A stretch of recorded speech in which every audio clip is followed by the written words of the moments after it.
Lion song because it's talking about Franklin's and it's talking about how the Swedish government uses the N word on white people and people who represent the Swedish government. If this isn't you, Sweden, you got some people over here calling you bad things, okay? But you also have people representing you in a very good way. So Europe, if this is total shock to you, there are people over here that get sued. If this is not total shock to you, Interpol, hello, I need someone to volunteer, okay? But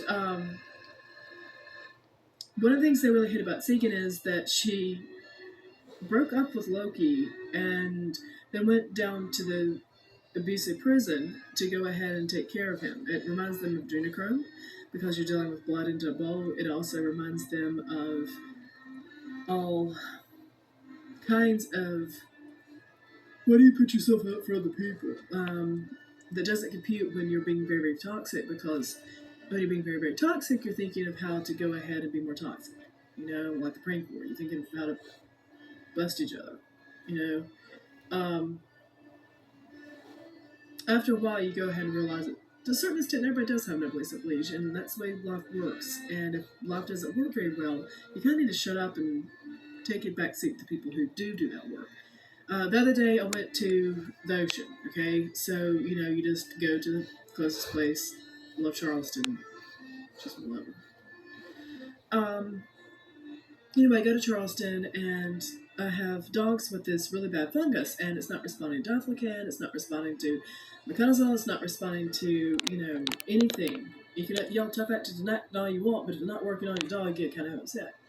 So someone told me that their friend or whatever came back from Vietnam and had this really, really bad foot funk that was exactly the same. And that the only place it got away, they got rid of it was when they got Allopoms. So sometimes you get so desperate, you're like, it's an 8-hour trip, I'll go ahead and do that.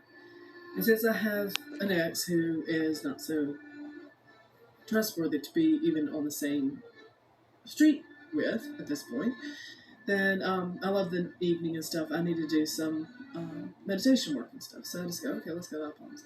So I head out there, and it's jellyfish season. But I go ahead and get out there, and I counted something funny. But I didn't realize what it was until I was driving home. I still don't know the whole story.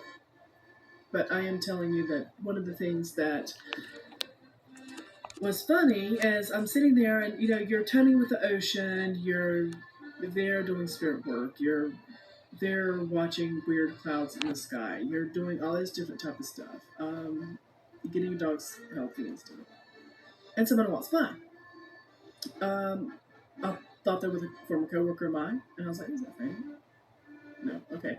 I kind of think. That gets back to the grapevine that I'm obsessed with somebody. They walk through my office apparently, and I'm obsessed with them. When you know the backstory, it's like, who did that to whom? Okay?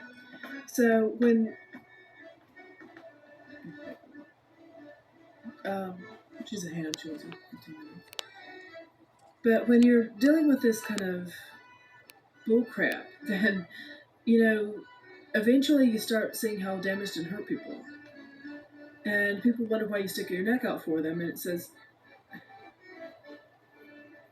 a lot when you are saying, I'm not sticking my neck out for people, I'm just saying this is bullcrap, and no one's having a good day, and then you do a little bit more research, and you realize this stuff's going all the way back to the settlement in North America, and yes, there were a lot of white people here, and they don't want to talk about it. Every single time they go ahead and actually do they remove bones. If it's not a white person, they'll go ahead and talk about it. If it is a white person, they talk about being too sacred to taste. Notice that. When I think about